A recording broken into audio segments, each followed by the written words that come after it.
There are reports of widespread levels of flu in South Carolina, and the numbers seem to be rising. The flu can be so much worse than just aches, pains, and fever, as if that isn't bad enough.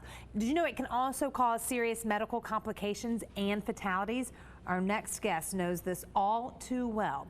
Tash Haynes caught a little bug in January of 2017, the normal cough, exhausted, and no appetite. Well, over the next few weeks, her symptoms worsened and ended up with a diagnosis of pneumonia and congestive heart failure as a result of the flu.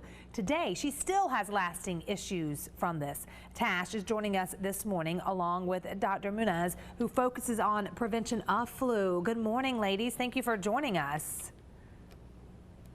Good morning. Thank you for having us. Tash, this is the craziest thing. How are you doing now? I know you still have some, effects from it.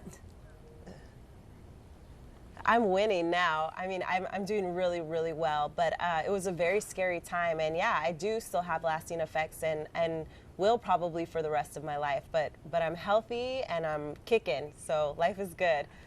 Good, I like that. Dr. Muniz, how and why do we feel like so many people are getting the flu this year? I feel like every time you turn around or, you see on Facebook, it's like, oh, we got victims of the flu, our family down for the count. It seems like it's a lot this year.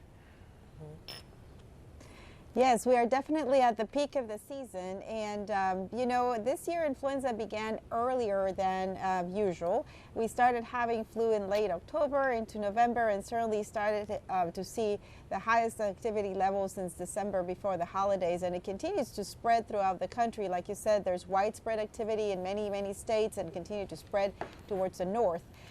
We do have expectation that the flu season will continue into the spring this year, so it will be a long season, and that's where you see a lot of illnesses being reported. And we do have several strains of flu circulating, as we see often, but this year the influenza B strain seems to be the predominant one at the beginning, and we're starting to see influenza A strains. And when you have all of these happening, especially in people who have never had flu before, who are not vaccinated, you will see a lot of illnesses. Because what is the big difference between A and B? I know my son had B on Christmas, so I'm like, well, is that going to be better, worse than A? I didn't really know what the difference was. Yeah, so it depends. Influenza A and B can be indistinguishable when you have the symptoms, but in some cases, influenza B, for children in particular, tends to be more severe in the sense that it can cause some complications. It can go, in addition to having the usual, as you said, fever, aches, and cough, you can have pneumonias, you can have inflammation of different organs, such as the heart and the muscles. And when you haven't been exposed to this virus before, it will tend to give you a more severe clinical manifestations. And I know a lot of people like, I didn't get my shot in October. I guess it's too late. I'll wait until next year. What would you say to those people? Well, this is exactly why we recommend, the CDC, the American Academy of Pediatrics, all the organizations, the ACOG, that work with vaccine prevention. We prefer that you get your flu vaccine by the end of October, precisely because the flu season is completely unpredictable, and usually we do see activity December, January, February, but it can start early as it did this year.